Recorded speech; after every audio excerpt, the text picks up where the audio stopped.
Welcome. You are tuned into Conversations with the Candidates. My name is Kevin Tocci, and I will serve as your host for this particular segment. What's the idea? What's the purpose? To better inform you about the candidates that are going to be on the annual town election ballot. Don't forget that the Whitman's town election, I think Hanson too, we vote on the same day. They also share town meeting as well. Is the 20th, Saturday the 20th. If you're not sure as to your voting status or if there's early voting, contact the town clerk's office in Whitman Town Hall. So some of the candidates that we will be talking to this year will be the ones that are contested races, Board of Selectmen, and also school committee. So happens that this conversation, we are going to be speaking with a gentleman who has been on the school committee seeking re-election, with Mr. Steve Bois. Steve? Hi, Kevin. Pleasure to be here. I'm doing well, and thank you very much for running this. You and WHCA, our producer here today. Always enjoy just being with you folks. Sometimes I'm really, as they say, hibernated in a cave working at home, but it's a lot of fun to be able to get out and just talk with people, and they know you right away, it seems. They always do. Let's not assume that everybody knows who the great Steve Bois is. For those who don't know who you are, those who might be new to the town election cycle, tell us a little bit about yourself. Sure. So, again, my name's Steve Bois. I've lived in Whitman just about all my life. Spent 4 years while going to college at Bridgewater. Came back. Always been an integral part of my family and an integral part of my community. Learning that from my folks. My dad was on the auxiliary police, commander of the Legion. My mom worked in the schools. There were just so many ways of giving. And my mom also brought the Baby Safe Haven to law. She worked on that particular piece, which our family was very proud of. I really enjoy right now not only serving our community, but I've always enjoyed my family, and I'm now into the great uncle stage of my life, and I just could not pour my heart out more to kids than whatever I could do. The 4 that are on this planet and 1 more to go, they're just adorable. I absolutely love them. Okay. But I really enjoy the work. All right. Let's talk about why you're seeking another term. Well, what is it about the school committee, why you're looking to serve another 3 years for the Whitman-Hanson Regional School District? Sure. So this would be my 4th term if I'm elected. And it all started, my mom passed away in the fall of 2013. In the spring of 2014, I'm sitting on the couch. I went to the Republican State Convention, got a lot of praise and recognition from Charlie Baker, who was still a candidate at the time, but it inspired me. So I threw my hat in the ring, so to speak, in 2014. And 3 terms later, here we are. I just have a passion. I've always volunteered in the schools. I try to say to our assistant superintendent when the new decade started, is that this is my 7th decade serving in some capacity. And it's kind of mind-boggling. I'm not 70 years old. I'm not, age is no factor here. I just enjoy the time to be able to work with kids, work in the classrooms, be able to serve in any capacity, and not even knowing all of these kids, just making sure they get the right life. You see them when they graduate, they buy houses, they get married. You see the successes of what we planted, helping these kids along in their school years. What are the key ingredients to providing a robust, healthy education is the budget? What are your concerns for the fiscal 24 budget? Well, I know where we are right now. We just had a meeting last week where we really do not want to cut any positions. Where we are is when the federal government started to give us money during the pandemic, that slowly kind of tapered off. But it was like the off-ramp that didn't have a finished place to go. So we were left with the end of those funds and still needing these positions. When you talk about multi-tiers in the schools, you're now starting to talk about the progress of the children learning, understanding better what they are actually getting out of certain things. It's not an MCAS, It's all year round, and it makes for a much better outcome and situation for these kids because we can give them the right help, but we can't afford to take away that right help, not at this point. So really looking as we confine certain monies to whittle it down so the two towns still have a little bit of money to kick in, but not as bad as it was originally voted in. I think it was in March that we voted that. Okay. Tell me about the annual assessment that is put forth to each community.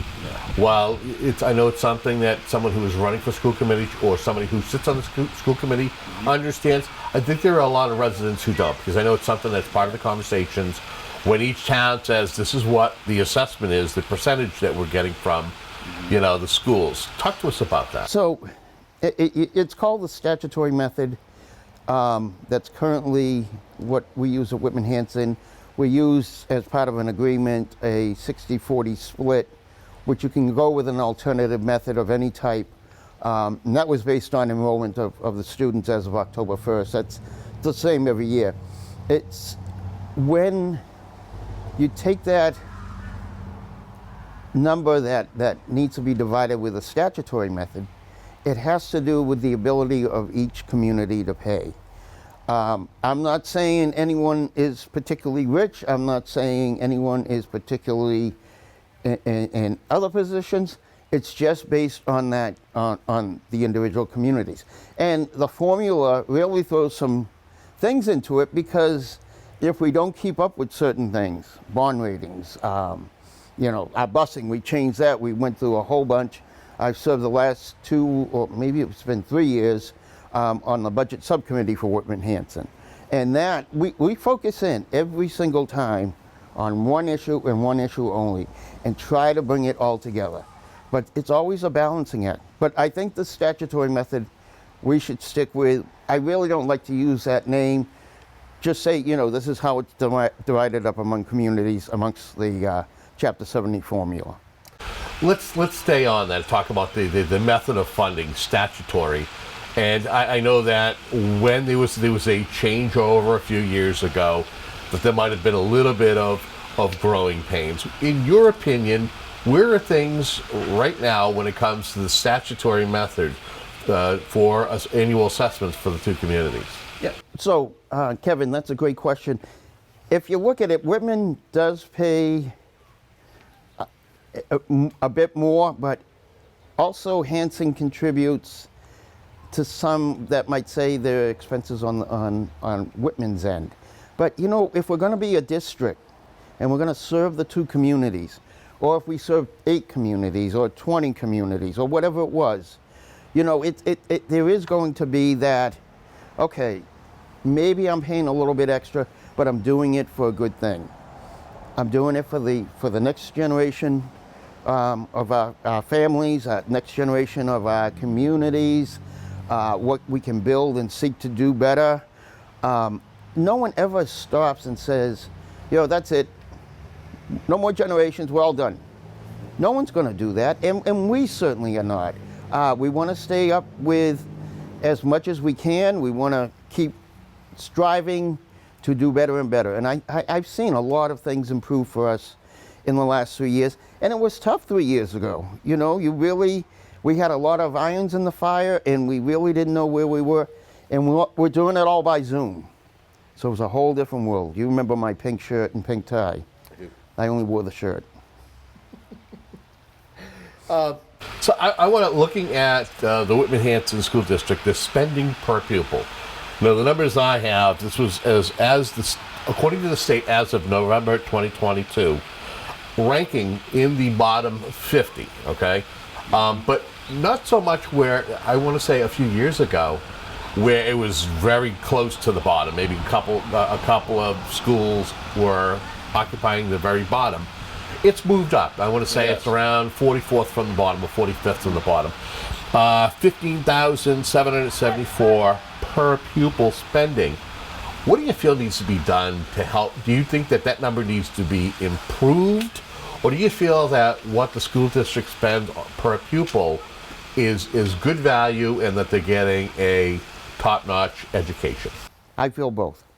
A lot of people know that I'm with the Republican Town Committee here, and none of those ties actually bring me with any particular agenda or anything.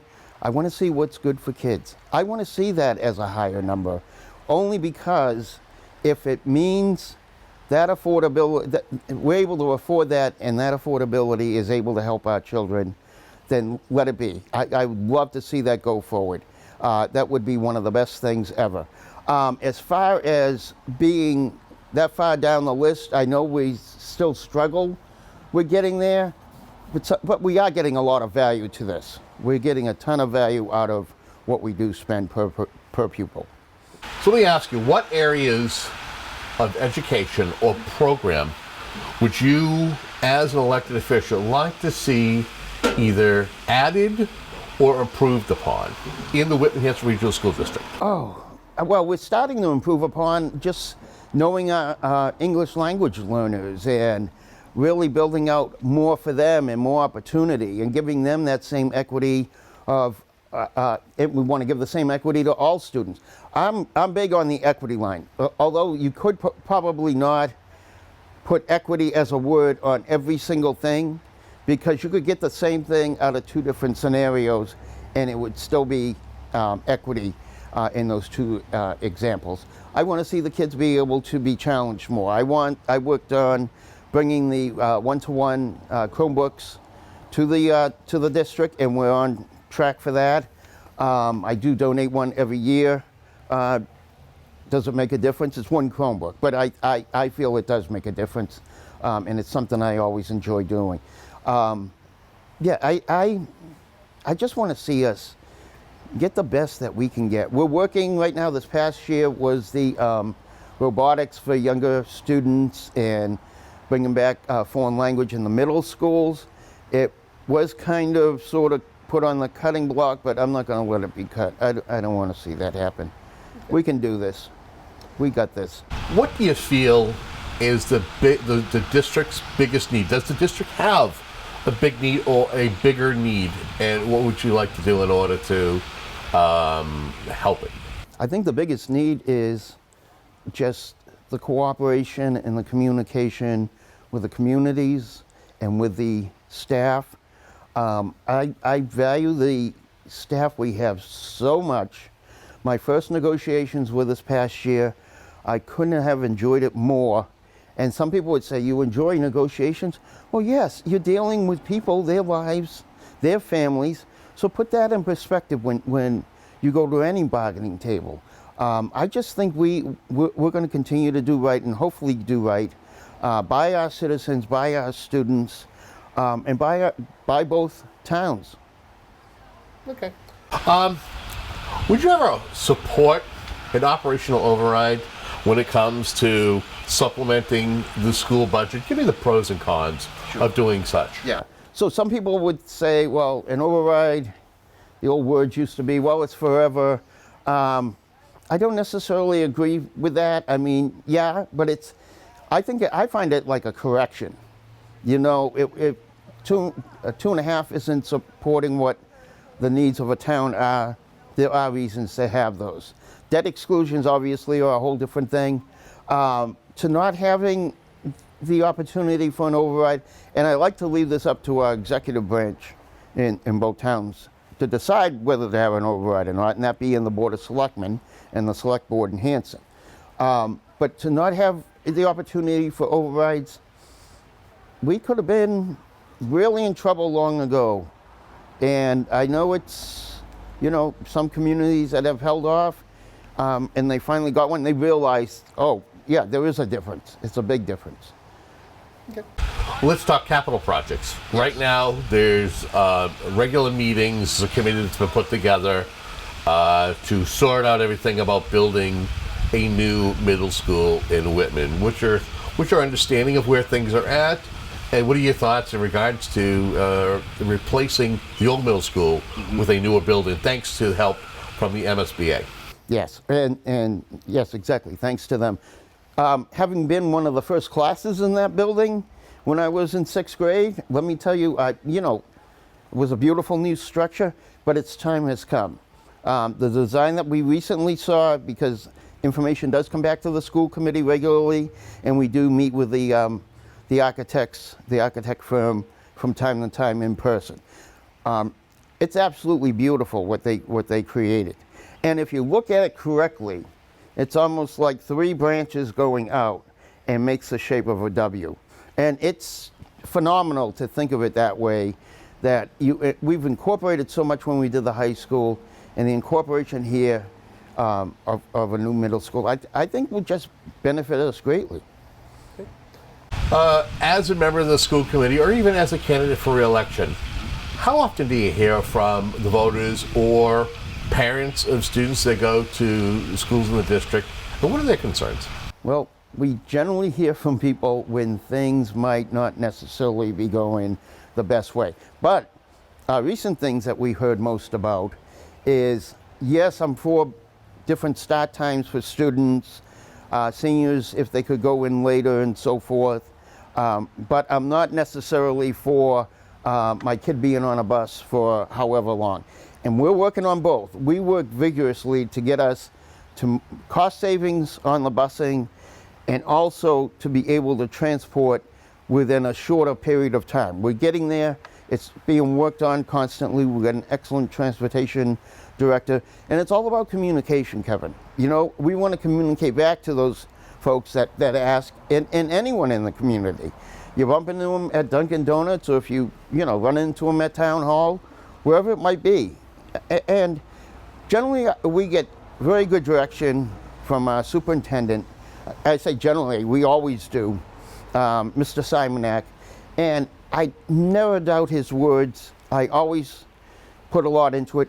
I do ask, though, for backstories, just so that we all know. It's communication once again. If the voters return you for a 4th term to the school committee, what would you like to accomplish or like to tackle during the next 3 years? So I think we still need to do a lot of work with the budget subcommittee. It's always, you take a focus of one thing at a time, and it's always turned out to be a good positive for us. How we have study groups during the summer. What do we want to focus on next? Is it more languages in our schools? Is it, more of anything? More Chromebook, more newer technology and so forth. I mean, we have a lot of plans, and it's really sticking to those plans that make things work. I know the middle school won't be ready within 3 years. When would that be? 2026? But we're still working towards that, and that's a great goal. And of course, I want to just see our staff, improvement, which we're always doing, professional development workshops and so forth. Students achieving, you can give a student achieving, staff developing. You can go down a whole list of things, and that's what you want to see. You want to see what's better for them, by all means. This is a part of the conversation where it's kind of an open question. I ask you, is there anything we haven't touched upon, anything we haven't discussed, a topic that you want to take a couple of moments to talk about and discuss? Yes. So I think I mentioned the busing and how we did a lot to correct that and bring in more monies. In the upcoming legislature, the Ways and Means, they have added to the governor's budget, making it 100% reimbursement. I'd like us to keep seeking those things. Where can we find those little trinkets and pockets of money, things that help us out? We're hopefully done with the pandemic, and hopefully done with all that we had to deal with. And I enjoy dealing with it. And when I say enjoy, I wanted to put myself very serious and very in front to make sure that we got things done. And that's probably, outside of what we discussed, I just want to see us grow better and better. And I know we can do so much for our kids continually. Change it, upgrade it, support it, things like that. That's my biggest. Anything you want to say in closing, whether it's as to why folks should vote for you come May 20th, or if they want to find out more information, give any kind of information for them to contact you? Sure. So, first of all, thank you again, Kevin, and thanks to WHCA for having this. First of all, folks, it's Steve Bois. If you want to call me at home, 781-447-4719. Stephen Bois at Comcast.net. Certainly would love to hear from anyone if you want to have a conversation, or as one of my colleagues on the school committee says, Steve, let's go have a coffee and we'll discuss things. I think that's some of the greatest ways to get around to people. But even when I was getting nomination papers done with a friend, Patty Eunice, she's running for library trustee, I found that more people walked up and I didn't have to introduce myself. Now, I'm not saying I'm gold or anything, but they would say, yeah, I know who you are.